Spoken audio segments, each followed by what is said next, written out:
యేసు ప్రభువుని గురించి ఎక్కువ తెలుసుకోవాలంటే బైబిల్ ఎక్కువ చదవాలి. చాలామంది అనుకుంటారు యేసు ప్రభు కొత్త నిబంధనలోనే ఉన్నాడని. లేదా ఆయన పాత నిబంధనలో కూడా ఉన్నాడు. మన ఆకారంలో మన స్వరూపంలో మనుషుని చేద్దామన్నప్పుడే తండ్రి, కుమార, పరిశుద్ధాత్ముడు ఉన్నారు. స్త్రీ సంతానానికి నీ సంతానానికి వైరం కలుగజేస్తానని సర్పాన్ని శపించినప్పుడే యేసు ప్రభువుని గురించిన మాట. యేసు ప్రభు స్త్రీ సంతానం, పురుషుడి అవసరం లేకుండా కన్య గర్భాన జన్మించాడు. మనందరం స్త్రీ పురుష సంపర్కం వల్ల జన్మించిన వారు. జన్మ పాపంతో ఉన్నాం, పాతావధామ స్వభావంతో ఉన్నాం. యేసుక్రీస్తులో ఏ పాపమో అప్పుడే యేసుక్రీస్తు గురించి ఉన్నాడు. 66 పుస్తకాల్లో క్రీస్తు అనే ఒక చిన్న పుస్తకం ఉంది. 66 పుస్తకాల్లో కూడా క్రీస్తు ఉన్నాడు, ఛాయగా ఉన్నాడు. ఆయన నెరవేర్పు కొత్త నిబంధనలో మనం చూస్తున్నాం. మత్తయి, మార్కు, లూకా, యోహాను సువార్తలు మీరు క్షుణ్ణంగా చదివితే యేసు ప్రభు ఎవరు, ఎలా జీవించాడు, ఎలా ప్రేమించాడు, ఎలా మరణించాడు, ఎలా పునరుద్ధానుడై లేచాడు, ఎలాగ మనుషుల్ని కనికరించాడు, ఎలాగ మనుషుల్ని స్వస్థపరిచాడు, ఎన్ని విధాలైనటువంటి అద్భుతాలు చేశాడు అనే అన్ని విషయాలు మీరు తెలుసుకోవచ్చు. ఏం చదవాలి? మత్తయి, మార్కు, లూకా, యోహాను. వచ్చేసారి గెట్ టుగెదర్కి వచ్చేటప్పటికి మళ్ళీ అడుగుతాను, చదివి రెడీగా ఉంచుకోండి. నా కోసం కాదండి, మీకోసం చదవండి.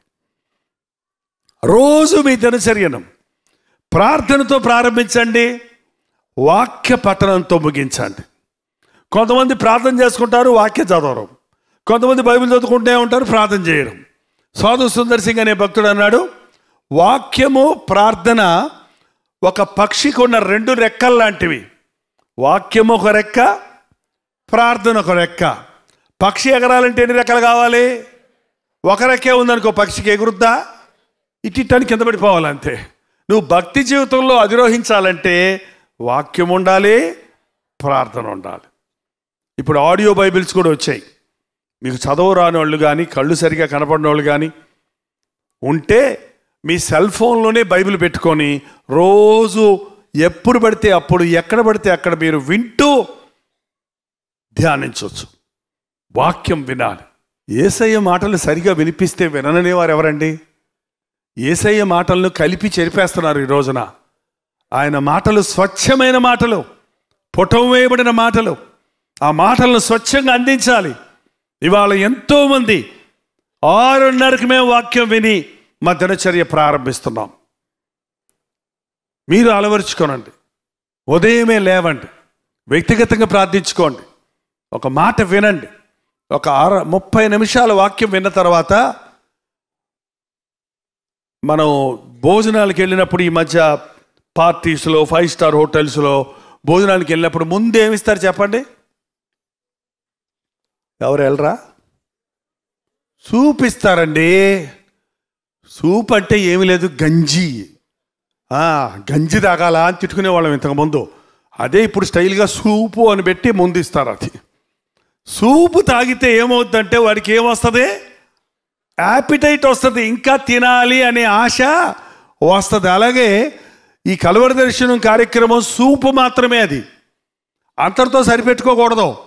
అందులో విన్న వాక్యంలో ఏదో ఒక మాట నిన్ను పట్టుకుంటుంది, ఏదో ఒక రిఫరెన్స్ నిన్ను పట్టుకుంటుంది. ఆ తర్వాత నువ్వు బైబిల్ తీసి ఏం చేయాలంటే నీ అంతట నువ్వు జుర్రుకోవాలి దేవుని వాక్యంలోని సత్యాన్ని. నీ అవసరత వేరు, నా అవసరత వేరు, ఆయన అవసరత వేరు. కానీ దేవుడు నీకొక యాపిటైట్, నీకొక ఆసక్తి కలుగజేస్తాడు. దానిని బట్టి నీ వాక్యంలోనికి వెళ్ళాలి. అందుకోసమే. అంతేగాని టీవీ ప్రోగ్రాం చూసి ప్రార్థన చేసుకోకుండా నేను పడుకున్నాను, లేకపోతే నాయన తొందర ఆమెను మీరు ప్రార్థన చేస్తారు కదా, అప్పుడు నేను తలంచుకొని ఆమెను అంటాను, ఆ తర్వాత వెళ్ళిపోతాను అంటున్నారు కొంతమంది. అది కుదరదు, అది కాదు, అది చాలదు. మీ అంతట మీరు దేవుని దగ్గర పోరాడి తెలుసుకోవాలి ఆయన మాటను, ఆయనతో సహవాసం కలిగి ఉండాలి. ప్రార్థన చేస్తున్నప్పుడు మనం దేవునితో మాట్లాడుతున్నాం, వాక్యం చదువుతున్నప్పుడు దేవుడు మనతో మాట్లాడుతాడు. అది క్రైస్తవ భక్తి. ఒక సైడ్ భక్తి కాదు, ఒక సైడ్ భక్తి కాదు. దేవునితో సంభాషించుకుంటాం అన్నమాట. బైబిల్ చదువుతుంటే దేవుని మనస్సు ఎరుగుతాం, దేవుని ఉద్దేశాలు ఎరుగుతాం. ఏమైనా సరే, ఎన్ని ఆటంకాలు ఉన్నా సరే, దేవునితో మాట్లాడకుండా, ప్రార్థన చేసుకోకుండా ఏ పని చేయకండి. ఎన్ని పనులున్నా సరే బైబిల్ చదువుకోకుండా ఎస్ఎంఎస్లు చదవకండి. మీ సెల్ ఫోన్ తీసి, సెల్ ఫోన్లో కాదు చదవాల్సింది. ఎక్కడ చదవాలండి? పరిశుద్ధ గ్రంథంలో చదవాలి. మా చిన్నప్పుడు మా అమ్మగారు రక్షించబడిన తర్వాత బైబిల్ తెచ్చి మా తలల దగ్గర పెట్టేవాళ్ళు. ఎవరో చెప్పారంట, తల దగ్గర పెట్టుకుంటే పిల్లలకి దెయ్యాలు రాకుండా ఉంటాయని. ఈ రోజుల్లో ఏంటంటే తల దగ్గర పెట్టుకుంటారు ఏంటి? సెల్ ఫోన్లు. దెయ్యాలా రండి, రాత్రి కూడా నా బుర్ర తిను, తెల్లారినంటనే నీ దర్శనం, పడుకునే ముందు లాస్ట్ ఎస్ఎంఎస్, లేచిన వెంటనే ఫస్ట్ ఎస్ఎంఎస్. ఎవరి దగ్గర నుంచి వచ్చింది? సాతాను ఫ్రెండ్ దగ్గర నుంచి వచ్చింది, లేకపోతే సాతాను కూతురు దగ్గర నుంచి వచ్చింది, సాతాను కొడుకు దగ్గర నుంచి వచ్చింది. సాతాను కొడుకును నువ్వు పెళ్లి చేసుకుంటే మీ మామ ఎవరో ఏం చేస్తాడు? నిన్ను ఏపుకు తింటాడు. ఏంటంటే ఎంత బుద్ధి లేకుండా మనం దేవుని బిడ్డలమని చెప్పి జీవిస్తున్నామో చూడండి. ఈ రోజు నుంచి రాత్రి మీ సెల్ ఫోన్ ఆపేయండి. పొద్దున లేచిన తర్వాత బైబిల్ చదవకుండా మీ సెల్ ఫోను ముట్టుకోకండి. ఒక 10 రోజులు చేసి చూడండి, మీ మనసుకి ఎంత నెమ్మది ఉంటుందో, మీ జీవితంలో ఎంత ఆనందంగా ఉంటారో, మీరు చేసే పనులు ఎలా సఫలమవుతాయో, మీకు ఎంత తృప్తిగా మీరు జీవించగలుగుతారో మీరు అనుభవిస్తారు. ఈ పనికి మాలిన ఎస్ఎంఎస్ చదివి మనసంతా పాడు చేసుకుంటారు. పొద్దున్నే మూడంతా పోయిద్దిరా, వాడి పైన వాట్సాప్ మెసేజ్ చూసినట్టే నా మూడంతా పోయిద్దిరా అన్నాడు ఒకడు. ఏం మూడు? ఏదో చేయాలనుకున్నాడట, ఏం చేయబోతాడు. ఏంటండి, ఎవడో తిట్టుకుంటే మళ్ళీ నీకెందుకు చెప్పు? ఎవడెవడో ఏదో అనుకున్న మాటలన్నీ మనకెందుకు చెప్పు? ఈ సోషల్ మీడియా గత్తర్ మీడియాలా తయారైంది ఇప్పుడు. ఏ మీడియా? దాంట్లో వచ్చేది 99% విమర్శలు, ఏంటండి నెగిటివ్ కామెంట్స్, ఒకరినొకరు విమర్శించుకోవడానికి ఉపయోగిస్తున్నారు. దేవుడు సోషల్ మీడియాని ఇచ్చింది దేవుని వాక్యాన్ని ప్రకటించడానికండి. భూదిగంతముల వరకు వెళ్ళి సువార్త ప్రకటించమంటే ఎవడు వెళ్ళలేకపోతున్నాం. ఎన్ని గ్రామాలకి వెళ్ళగలమండి? నేను ఒక 100 గ్రామాల దాకా తిరిగాను. నేను కాలి నడకని తిరిగా, బైకుల్లో తిరిగా, బస్సుల్లో తిరిగా. 60 లక్షల గ్రామాలు ఉన్నాయి మన ఊరిలో, మన దేశంలో. 60 లక్షల గ్రామాలు తిరగాలంటే ఎంతమంది పాస్టర్లు కావాలి? ఎందుకు వెళ్తారు? పాస్టర్ గారులందరికీ సిటీలే కావాలంటున్నారు. ఏంటంటే మరి ఇప్పుడు దేవుడు టీవీ ఇచ్చిన వలన ఆ టీవీ ద్వారా 200-300 గ్రామాల నుంచి ఒక గెట్ టుగెదర్ పెడితే వస్తున్నారు జనం. వాళ్ళ ఊరికి నేను వెళ్ళలేదు, వాళ్ళ ఊరి పేరు నా నోరు తిరగటం లేదు. కానీ అయ్యా 5 సంవత్సరాల నుంచి రోజు మీ వాక్యం మేము వింటున్నాం. మరి ఇప్పుడు టీవీ ఓల్డ్ ఫ్యాషన్ అయిపోయింది. చాలామంది ఇళ్లలో టీవీలు పెట్టుకోవటం లేదు అసలే. దానికి మళ్ళీ కేబుల్ కట్టాలి. ఇప్పుడు ఏదో కొత్త వచ్చినాయి కదండి, ఎన్ని ఛానల్ పెట్టుకుంటే అన్ని రూపాయలు కట్టాలి అంటే చాలామంది తెలుగుగలోళ్ళు అవన్నీ సోషల్ మీడియాలో ఉన్నాయి చెప్పి సెల్ ఫోన్లోనే చూసుకుంటున్నారు. కాబట్టి ఇంకేది అట్లా ఇప్పుడు అందరికీ అందుబాటులో ఉంది ఏంటంటే సోషల్ మీడియా, సెల్ ఫోన్. మీరు మారుమనిసి పొందారా? మిమ్మల్ని నేను అడిగేది, మీ సెల్ ఫోన్ మారుమనిసి పొందిందా? మరి అట్టా మీరు మారుమనిసి పొందితే మీ సెల్ ఫోన్ కూడా ఏం చేయాలి? మీరు మారుమనిసి పొందినప్పుడు పాపాలన్నీ ఒప్పుకొని విడిచిపెట్టేస్తారు. మీ సెల్ ఫోన్ మారుమనిసి పొందితే ఇంటికి వెళ్ళి అందులో ఉన్న సినిమా బొమ్మలు, సినిమా పాటలు, సినిమాలు, ఇంకేమేమి సిగ్గుమాలని ఉన్నాయో వాటన్నిటినీ తీసేయండి. మీరు వెతికేటప్పుడు ఆ పనికి మాలని వెతకకుండా మధ్యలో వచ్చేసింది గబక్కనని చెప్పి నోరు ఆవరించి చూడకుండా, వ్యర్థమైన వాటిని చూడకుండా నా కన్నులు తిప్పివేయి అని దావీదులాగా ప్రార్థన చేసుకోండి. అప్పుడు మీరు చేయనదంతా సఫలమవుతుంది. మన జీవితంలో చాలా నష్టపోతున్నామండి మనకి తెలియకుండానే. ఎవరి వల్ల నష్టపోతున్నాం అనుకుంటున్నాం చాలాసార్లు. నీ మూలనే నిన్ను నీవే నాశనం చేసుకుంటున్నావు, నీవే నష్టపరుచుకుంటున్నావు, జీవితాన్ని వృధాపరుచుకుంటున్నావు, కుటుంబ సమాధానాన్ని పోగొట్టుకుంటున్నావు, ఆరోగ్యాన్ని పాడు చేసుకుంటున్నావు. కారణం ఏంటంటే ఏమి చెయ్యాలో అది చేయటం లేదు, ఏది చెయ్యకూడదో అది చేస్తూ ఉన్నారు.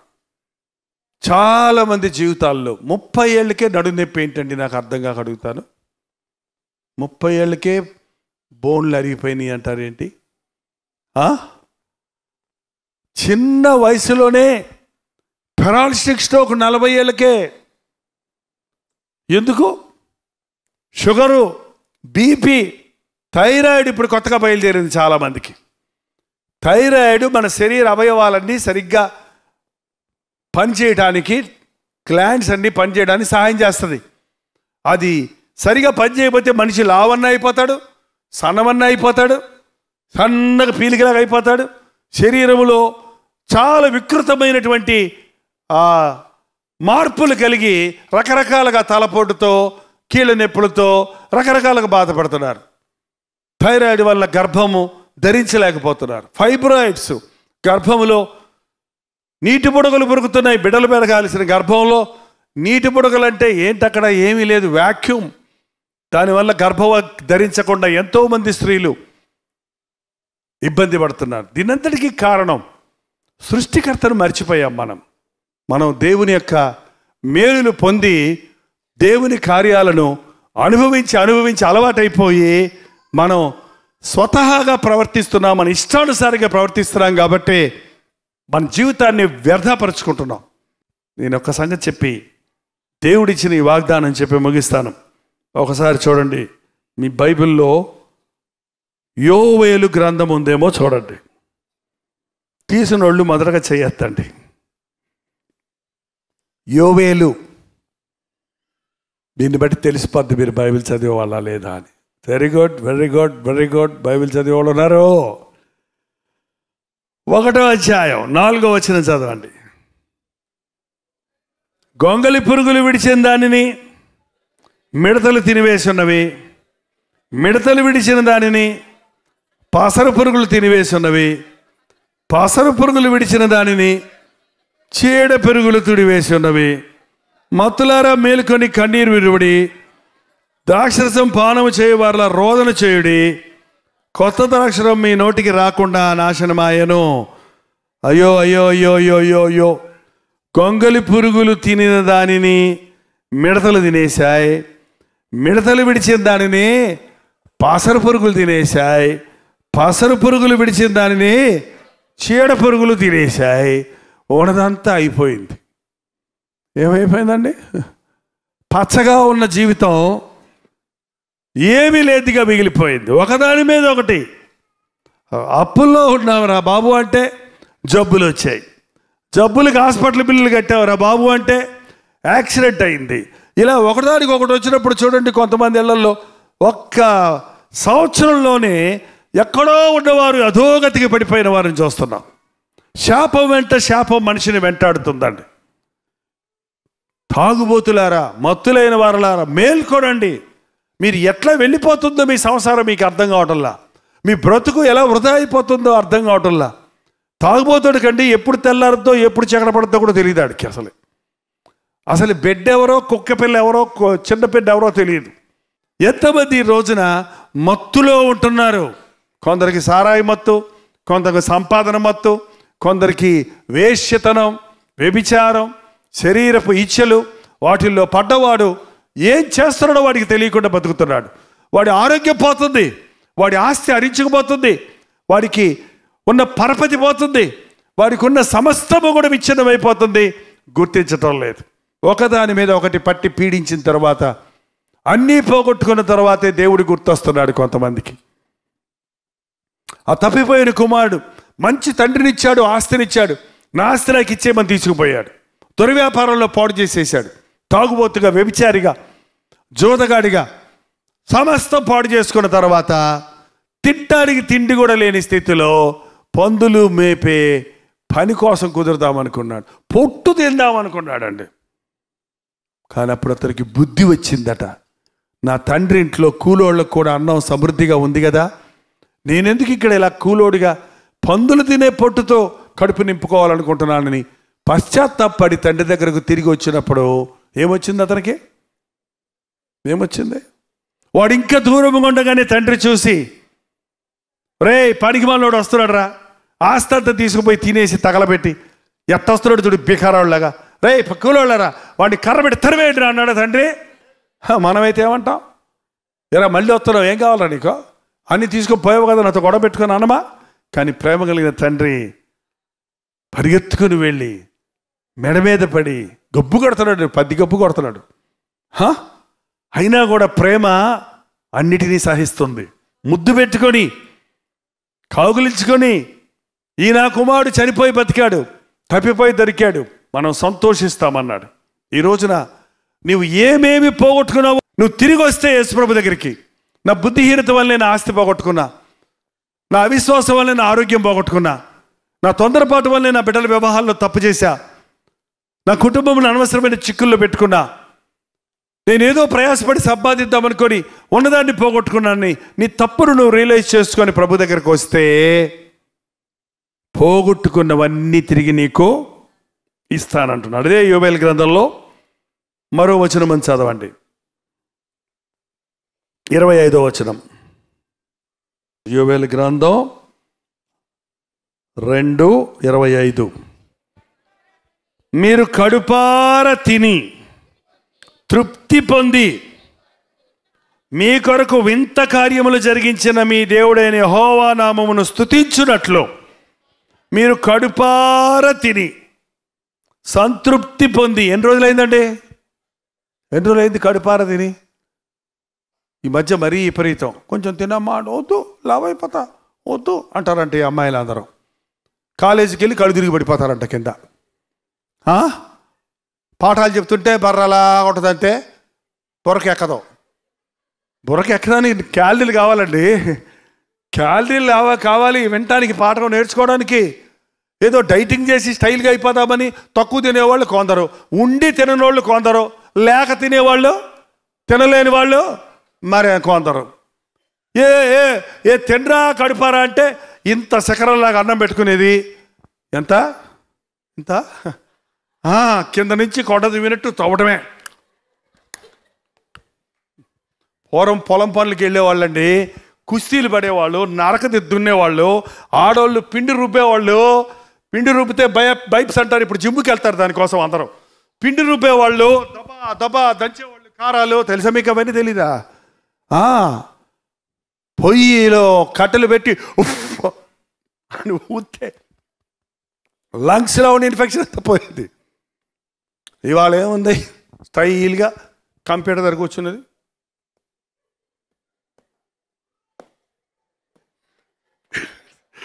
ఏళ్ళు అక్కడ కదులుతాయి. అందుకే నడుము నొప్పులు, మెడ నొప్పులు, ఏంటండి తెల్లదారగదు, రకరకాల చేపలు. అసలు కష్టపడి పనిచేసినవాడు కడుపు నిండా పప్పన్నం తిన్నా సరే కొరకబెట్టి నిద్రపోయేవాడు పూర్వకాలం. కానీ ఈ రోజులో మనిషికి కడుపార తినలేరు, అంతా బఫే సిస్టమ్. బఫే సిస్టమ్ అంటే బఫెలో సిస్టమ్ అంట. బఫెలోలు అంటే బర్రెలు, గేదెలు కూర్చొందంటాయా నిలబడదంటాయా? నిలబడదంట.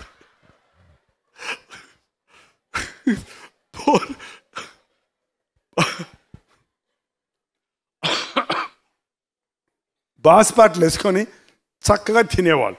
ఇప్పుడు నిలబడేది గబగబ గతుక్కునేది, స్పీడ్గా తినేసేది. అతను బ్యావ్ బావ్ అడగలేదు, బావ్ పెప్సీ, కొక్కో, పురుగుల మందు. చూడండి, మనుషుడు ఆరోగ్యం పాడు చేసుకుంటున్నాడు, డబ్బులు పాడు చేసుకుంటున్నాడు. ఇంట్లో కాఫీ కాసుకొని తాగితే 10 మంది తాగొచ్చు ఆ డబ్బులతో. బయటికి వెళ్ళి కొట్లో coffee, Starbucks, coffee house ఏమిటంటారు, కొత్త ఏమైనా వచ్చినాయి కదా ఇప్పుడు, దాంట్లో ₹1 200. ఏమైంది? దేవుడిచ్చిన ఆరోగ్యం పాడు చేసుకుంటున్నాం, దేవుడిచ్చిన డబ్బు పాడు చేసుకుంటున్నాం. సమయం దేనికి ఉపయోగించాలో దానికి ఉపయోగించకుండా ఇంత కంగారుగా తిని నువ్వు చేసేదేంటి, సాధించేదేంటి? ఏం పని లేదు. మీరు కడుపార తిని చెప్పండి, చదవండి, తృప్తి పొంది బావ్ అని ఒక్కసారి అంటే సరిపోద్ది. ఇక బావ్ బావ్ బావ్ బావ్ అనుకుంటూ కూర్చోక్కర్లు. ఒక్కసారి తిని లోపలికి వెళ్ళా బావ్ అనేవాళ్ళు పూర్వకాలం. అంటే వెళ్ళిపోయి పొట్టలో కూర్చుంటారు సరికి. ఇప్పుడు ఏమైనా గాలి ఒక బుడ్డు, ఒక గాలి ఒక బుడ్డు, బావ్ బావ్ అని అరగదు. ఎసిడిటీ ప్రాబ్లం, ఇండైజెషన్ ప్రాబ్లం అంటున్నాం. కడుపార తిని తృప్తి పొంది మీ కొరకు వింత కార్యములు జరిగించిన మన జీవితంలో నష్టపోవడానికి, ఉన్నదంతా పోగొట్టుకోవడానికి కారణం దేవుని కాపుదల పోయినప్పుడే. ఉన్నదంతా తిరిగి పొందడానికి కారణం దేవుని సన్నిధిలోనికి మనం వచ్చినప్పుడే. ఏవేవి నీవు నష్టపడ్డావో, ప్రభా అది కూడా పోయింది నాకు, ఇది పోయింది నాకు, అది లేదు నాకు, ఇది పోయింది, ఇది నష్టపడ్డానని నీవు దేవుని దగ్గర చెప్పుకుంటే ఆ పంటంతా నీకు తిరిగిస్తానంటున్నాడు. నిన్ను విడిచిపెట్టిపోయిన నీ భార్య తన బిడ్డలతో పాటు తిరిగి వచ్చి నీతో సమాధాన పడేటట్టుగా, నువ్వు వద్దన్న నీ భర్త నీ దగ్గరకు వచ్చి సమాధానపడి నేను కుటుంబాన్ని కట్టుకునేటట్టుగా, తల్లిదండ్రుల మీద తిరగబడినటువంటి బిడ్డలు పశ్చాత్తాపంతో తిరిగి వచ్చి నాన్న నన్ను క్షమించు, అమ్మ నన్ను క్షమించు అని చెప్పేటట్టుగా దేవుడు అద్భుతాలు చేయగలిగిన వాడుగా ఉన్నాడు. 20 సంవత్సరాలు అయిపోయిందండి మా బిడ్డ నన్ను వదిలిపెట్టి వెళ్ళి. ఈ సంవత్సరం వచ్చి కలిశాడు, క్షమాపణ అడిగాడని ఒక తల్లి వచ్చి పొద్దున చెప్పిందండి. 20 సంవత్సరాలు మా ముఖం చూడలేదు వాడు. ఇప్పుడు తనంతట తానే వచ్చి అమ్మ నన్ను క్షమించు, నాన్న నన్ను క్షమించమంటున్నాడు. ఏమేమి మన జీవితాల్లో పోగొట్టుకున్నాము, అది మనుషులే కానివ్వండి, డబ్బే కానివ్వండి, వస్తువులే కానివ్వండి, ఆశీర్వాదాలే కానివ్వండి, ఆరోగ్యమే కానివ్వండి, తిరిగి దేవుడు మనకి ఇవ్వడానికి ఆశ కలిగి ఉన్నాడు. కాకపోతే మనం చేయాల్సిన పని చేయాలి. మన తప్పును ఒప్పుకోవాలి. మనం పోగొట్టుకున్నవేదో ఆయనకి చెప్పాలి. ఏంటంటే అక్కడక్కడ కొంతమంది ఇలా మీటింగ్లకు వచ్చినప్పుడు కూడా వాచ్ పోగొట్టుకుంటారు, సెల్ పోగొట్టుకుంటారు. ఇక్కడ ఒక సెల్ ఉంది వచ్చి తీసుకెళ్ళండి అనౌన్స్మెంట్ చేస్తారు. అప్పుడు ఎవరు వస్తారు? అందరూ వచ్చేస్తారు. నాది సెల్ అని ఇచ్చేస్తారు అందరికీ. ఎవరు ఏం చెప్తారు? ఏం సెల్లు, ఏం నెంబరు అని అడుగుతారు. చూసారా? అడిగిన వాళ్ళకి అది కరెక్ట్ అయితేనే ఇస్తారు. దేవుని దగ్గరికి వచ్చినప్పుడు కూడా నాకు అన్ని ఆశీర్వాదాలు ఇచ్చాయి అంటే ఎవడో ఏ ఆశీర్వాదం అని అడుగుతాడు. నాకు ఇది కావాలి, నా బిడ్డను పోగొట్టుకున్నా నాకు బిడ్డ కావాలి, నా కుటుంబంలో సమాధానం పోయింది సమాధానం కావాలి, నా ఆస్తి పోయింది నాది తిరిగి అది నాకు కావాలి, నా కోర్టు కేసులో నా డబ్బు ఇరక్కపోయింది, ఆఫీసులో నా జీతం ఇరక్కపోయింది, అది నాకు కావాలి అని అడిగి చూడండి. ఈ నెలలోనే దేవుడు తన అద్భుతాలు చేస్తాడు. మళ్ళీ నెల వచ్చినప్పుడు మీరు సాక్ష్యం చెప్పాలి.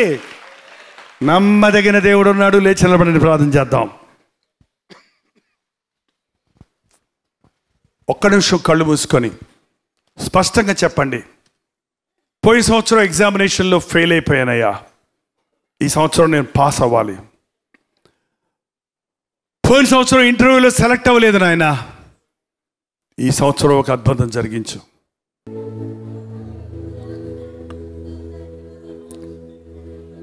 రెండు చేతులు పైకెత్తి నాతో ప్రార్థనలు ఏకీభవించండి. పరిశుద్ధుడా, ప్రేమగల తండ్రి, ఒక్కసారి నీ బిడ్డలను చూడు నాయన. మేము ఆగి ఆలోచించుకొని ఏమేమి పోగొట్టుకున్నామో వాటి విషయమై నీకు విన్నపం చేసుకోవడానికి, నీ సన్నిధిలో విజ్ఞాపన చేయడానికి, పోగొట్టుకున్నవన్నీ రెండంతలుగా తిరిగి పొందడానికి మాకు సహాయం చేయయ్యా. శాపాలు మాకొద్దయ్యా, వేదన మాకొద్దయ్యా, మరణాలు మా ఇళ్లల్లో వద్దయ్యా, విడిపోయిన కుటుంబాలుగా మమ్మల్ని ఉండనివ్వద్దయ్యా, చెదిరిపోయిన బిడ్డలుగా మా బిడ్డలు ఉండనివ్వద్దయ్యా, అప్పుల్లో పడి దొరలనివ్వద్దు నాయన, రుణ బాధలతో ఇరక్కుపోయిన స్థితిలో ఉండొద్దు నాయన. కష్టార్జితాన్ని దీవించు, మా సంపాదన ఆశీర్వదించు, మా రుణాలు తీరడానికి సహాయం చేయి. మా ఇంటిలో ఉన్న తాగుబోతుల్ని మార్చు నాయనా. కొత్త హృదయం దయచేయి, కొత్త జీవితాలు దయచేయి, క్రొత్త ఆశీర్వాదాలు దయచేయి నాయన. ఈ కొత్త సంవత్సరంలో నీ ఆశీర్వాదాలు లేకుండా ఇంకొక రోజు కూడా ముందుకెళ్ళమయ్యా. ఈ రాత్రి నువ్వు మమ్మల్ని ఆశీర్వదిస్తే కానీ ఇక్కడి నుంచి కదలమయ్యా. ఎవరెవరు యథార్థంగా ప్రార్థిస్తున్నారో వారిని ఇప్పుడే నువ్వు దర్శించు నాయన. వారి ఇంటికి వెళ్ళేటప్పటికీ అద్భుతాలు జరగాలి, వారి కుటుంబంలో మార్పు కలగాలి, వారి శరీరంలో స్వస్థత కలగాలి, వారి బిడ్డలలో మార్పు కావాలయ్యా. అపాయింట్మెంట్ ఆర్డర్లు రావాలయ్యా. పాస్ అయ్యామన్న శుభవార్త వినాలయ్యా. మేలు కలగటం చూడాలయ్యా. సాతాను శక్తులు మమ్మల్ని పీడించింది చాలయ్యా. వాడు ఆశ పెట్టి నష్టపెట్టి మమ్మల్ని మోసగించిన బతుకులు చాలు నాయనా. మా తప్పులు ఒప్పుకుంటున్నాం, మమ్మల్ని క్షమించు. మా పాపాలు కొరకు పశ్చాత్తాపడుతున్నాం, మమ్మల్ని క్షమించు. నూతనమైన ఆశీర్వాదాలు మాకు దయచేయి, నూతనమైన దీవెనలు మాకు దయచేయి. ఇక్కడ నిలబడిన ఒక్కొక్క కుటుంబంలో ఆశ్చర్య కార్యాలు చూడాలయ్యా, పరిశుద్ధాత్మ కార్యాలు చూడాలయ్యా, పాపములు ఒప్పుకొని పశ్చాత్తాపడడం చూడాలయ్యా, చేసిన తప్పును విడిచిపెట్టడం చూడాలి నాయన. ఈ గట్టుగెదరు ముగించినా, మేము తిరిగి మా ఇళ్లకు వెళ్ళినా, సర్వ సత్యములోనికి నీ పరిశుద్ధాత్ముడు మమ్మల్ని నడిపించడానికి సహాయం వచ్చాయి. ఎండిపోయిన బతుకులు చిగురింపజేయి నాయన, వాడిపోయిన జీవితాలను ఫలభరితముగా చేయి నాయన. నిర్వీరులైపోయిన వారు సమృద్ధికరులుగా మారడానికి సహాయం చేయము. నువ్వు ఆశీర్వదిస్తే అది ఎన్నటడికి ఆశీర్వాదమయ్యా. అటు ఆశీర్వాదాలతో మమ్మల్ని పంపించము. ప్రతి వారి హృదయ వాంఛను తీర్చి లోతైన సమాధాన సంతోషాలతో ఇక్కడ నుండి వెళ్ళినట్లుగా నీ కృపతో నడిపించమని యేసు క్రీస్తు నామములో అడుగుచున్నాము తండ్రి. మన తండ్రి అయిన దేవుని యొక్క ప్రేమయు, కుమారుడైన క్రీస్తు యొక్క కృపయు, ఆదరణకర్త అయిన పరిశుద్ధాత్మ యొక్క సహవాసమును కూడి వచ్చిన మనందరికీ ఇప్పుడును సదాకాలమును తోడైయుండును గాక. ఆమేన్, ఆమేన్, ఆమేన్.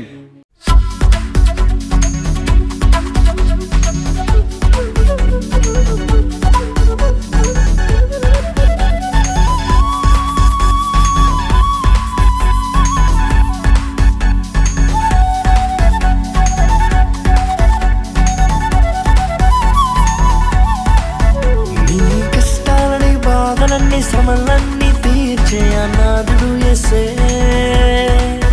నీ కష్టాలని బాధలన్నీ శ్రమలన్నీ తీర్చే అనాథుడు యేసే. ఆది నుండి ఉన్నవాడు ఆ దేవుడు, అద్భుతాలు చేసేవాడు నా యేసుడు. ఆది నుండి ఉన్నవాడు ఆ దేవుడు, అద్భుతాలు చేసేవాడు